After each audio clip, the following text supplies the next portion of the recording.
Hey, who are the white people who don't have this special privilege? Like, what's going on? You said 24/7. You have the privilege 24/7. Liz? I think obviously privilege is like a really big word, but a lot of, like people in poverty, homeless, all of that.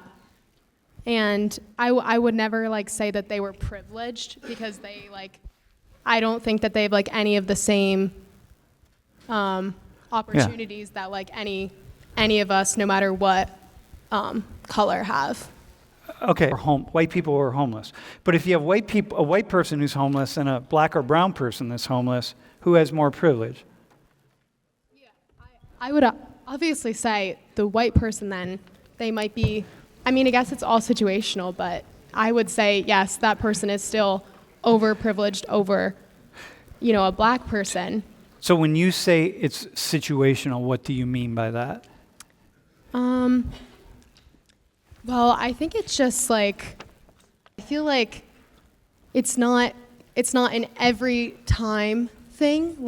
Okay. Because if I see two homeless people on the side of the street, one is white, one is black, I might not give anything to either of them. I might give something to both of them. Uh-huh. But it all depends on who I am as a person. Okay. If I decide I want to give them money. Uh-huh. Okay. So I wouldn't say that it might be that the white person does get more money than the black person, but I wouldn't still say that person is privileged in life. Max has a question. So, John, you mentioned earlier the applications where the guy changed his name, but at least from my experience and some other people, at least applying to colleges and more or less some jobs, it seems like if you're not white, you might almost get a little bit of a head start over other white people. Have you ever thought about this? I know the cases where you mean, and it was something my mom said to me when I was applying for scholarships in high school. It was women in engineering or minorities in engineering. And she's like, there aren't any for white males in engineering. Well, that's because there kind of don't have to be because of the years of oppression and stuff that people, minorities and stuff have faced. This is kind of making up for that. Nothing's ever going to make up for that, but it's kind of an attempt. If you give a scholarship to someone that might be from a worse background, they're going to need it more than I do. So. Okay. We're gonna now we just moved to part of the pool. We're gonna dive in head first right here. Do you have a response? Yeah. I was just saying in terms of what was said, when you were talking about the job applications and a person of color applying and a white person applying based on the name, I think the reason why that started was because there have been many a time to this day, it still happens, where a person of color is as qualified or even more qualified than a white person, and the white person will still get hired over them because of the white privilege, because they're being chosen over. Yeah, that was kind of what happened. It was the guy submitted the same resume with the same credentials and everything, but when he had a white name, he was chosen over, I don't know, I forget what ethnicity he was or anything. Can you respond to what Max said though? Because Max said hey, wait a minute, hang on a second though. Maybe it's actually kind of a privilege sometimes to be black or brown. I think that I wouldn't necessarily call it a privilege, more so than it's if the systems that are set up to help black and brown people in institutions and in the corporate world were there because they weren't being helped in the first place. Okay. So I think that's probably the system is in place for the system of trying to help brown and black people, get jobs and enrollment and things is there because it wasn't fair before. Okay. Because it wasn't fair before. Okay, all right. So you understand, the two of you right here, you've walked in some very tenuous territory, right? Max, do you have something you want to say? And then I'm going to walk into something. Something small. I'm not like, it seems like a lot of these companies also might have like diversity quotas now, which is more of like a new thing where like you have to hire like 20% women, 20% people of color, like yada yada. So that might help a little bit, but maybe in terms of like white privilege, there might be more white people applying in general. Okay. All right. So, okay. Listen, let me walk into something I'm really uncomfortable with, right? John said, and Manali reiterated that, well, but there's historical legacy of discrimination against people of color. And so, yeah, there's no scholarship specifically for you, right? Except, there's a scholarship with a guy with a couple earrings, you know what I mean? Maybe it would be that. But there's no scholarship specifically for you. But somehow, but that's okay, because we're righting the wrongs of this long historical legacy. Bro, you get that? That's like part of the key piece here, man. But how is that okay, though? Like, how's that okay with the white people? Okay, so look, as white people, you're supposed to just eat that. It's like you're supposed to. The idea is you just eat it, you just accept it. Yeah, okay, dude, two gentlemen. Yeah, whatever, man. You're white guys, so yeah, you've had all the you either you had the privileges or your family did or whatever. Just suck it up, right? I'm just not entirely comfortable with that. So but you all seem to just you're just drinking that Kool-Aid somehow. Yeah, are you really comfortable with it, bro? Are you really in front of all these people going yeah, kind of that's how it is. It's historical legacy, so we white people gotta just accept this. Or is part of you going oh, hell no? No, not really. I think it's because it's kind of like a trade-off. It's one thing or the other. You could have been systemically oppressed for hundreds of years and then you get a scholarship, or not. And I would rather have not been systemically oppressed and not get a scholarship. So that's why I'm okay with that. Okay, hang on. Did you have a response? I saw you nodding somehow. I think it was a little bit. You're okay. You're on. Oh, it's on? Oh, Yeah. okay. I think it was when you were talking about how you don't need a scholarship, but I just don't think that if you deserve the scholarship, I think you deserve it. I forget what we were saying. But then how? But hang on a second. But if that's the case, then most scholarships are going to go to white people, because there's a historical sort of, if we just look at wealth and family wealth, we're going to talk about wealthy black and brown people in a hot minute, but if we look at just opportunities, which you all have been talking about, right? And historical wealth and discrimination and opportunities and so on, well, most of the scholarships then are going to go to white people. So if he deserves it, then he should get it. Well, okay, all these white people deserve it, so y'all are going to get a whole bunch of scholarships. So, you know what I mean? So it's I like what you're saying, but now you've gone back in the other direction, where you've said, oh, wait a minute, hang on. Now maybe we should push back against white privilege a little bit, which is okay, right? Well, I don't think it's going the other way, and I don't think that it would be all white people. It's going to be disproportionate, probably. Yeah. Okay. Never mind that. I think I was saying the wrong. No, but this is the problem. Listen, white people, my white brothers and sisters, okay? The problem is when you want to stand on that little island of we're righting historical wrongs, okay? You got to accept this question about yeah, well, there's a lot of us here who aren't going to be able to make the cut. And there's going to be a lot of black and brown. Dude, the guy behind this camera right here, dude, Caleb comes from one of the poorest parts of the state. He doesn't have scholarship money. He's from a poor family, man. I'm not going to air your laundry, bro, but he comes from a really, can I air it? Dude, he's poor, all right? That's why he's running the camera for us, you know what I mean? Look, but he's poor.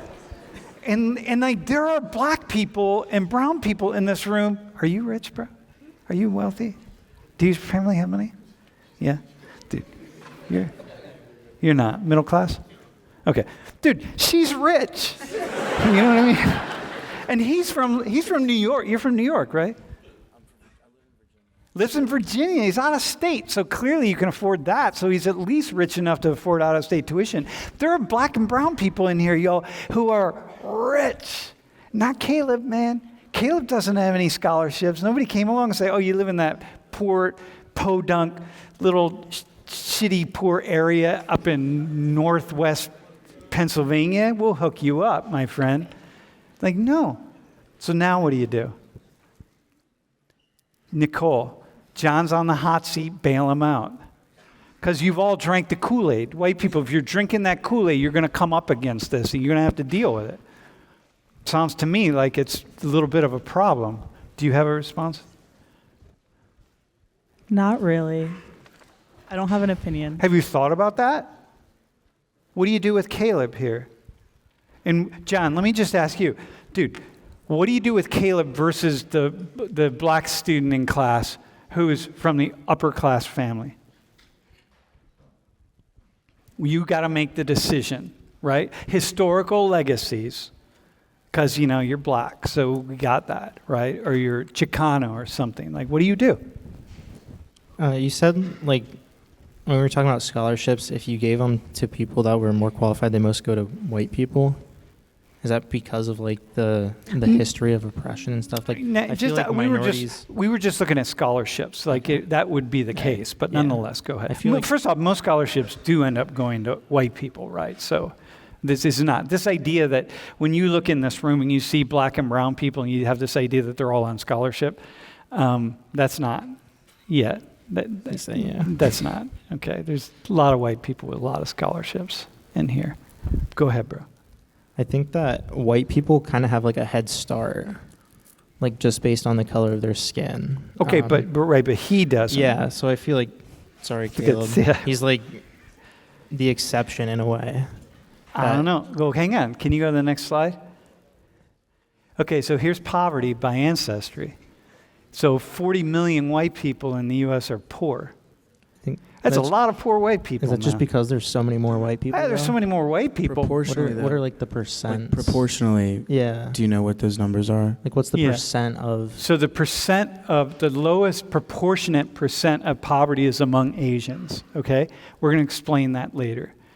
And that's only because so many Asians are more recent immigrants and come over like Indians, like y'all like, come on, man, y'all like skew that. Your parents went to college? Of course, here or back home? Yeah. And you're in college and like the whole thing, right? Yeah, so you see that.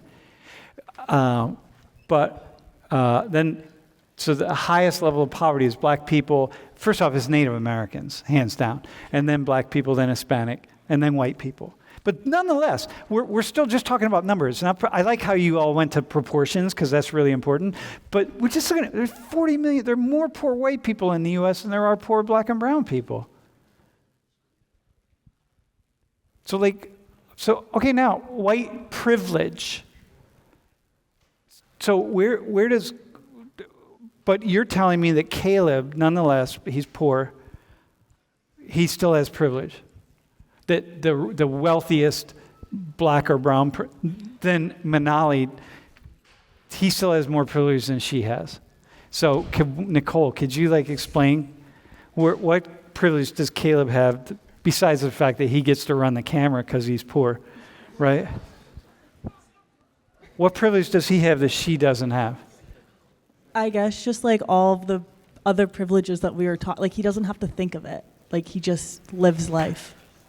Thinking about the fact that he's poor. No. Right? Okay, so the idea is he doesn't have to think about it. Okay.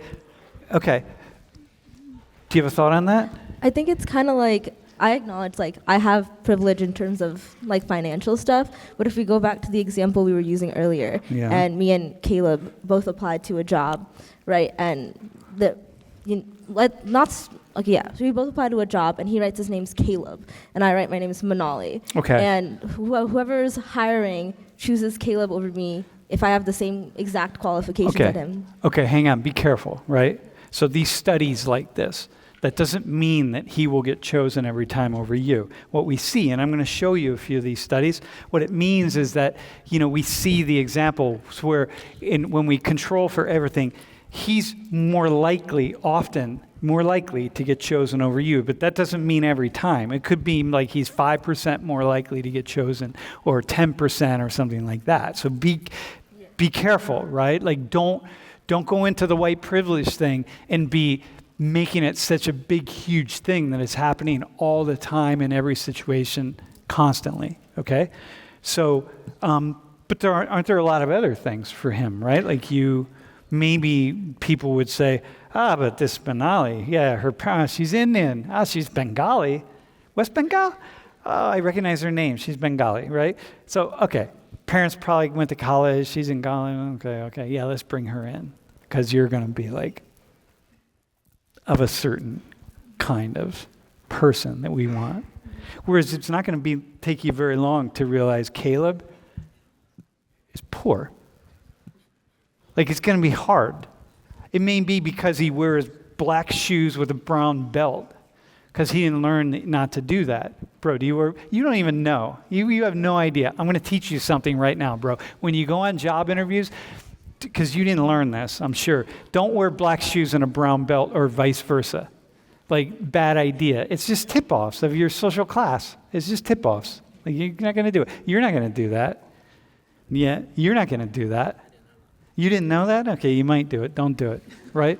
Okay, so, all right, anyway, do you understand, like, the quicksand you walk into there and how when we're throwing this white privilege stuff around that we can be... Bro, Max has something. Could I phone him in? What's that? Second round. Yeah. So kind of going off what John was saying, like historically, like white people have had it better. And in a sense, like he's right. So like, I don't want to say it's like your ancestors or like your grandparents' fault if you're currently poor, but like it low key is.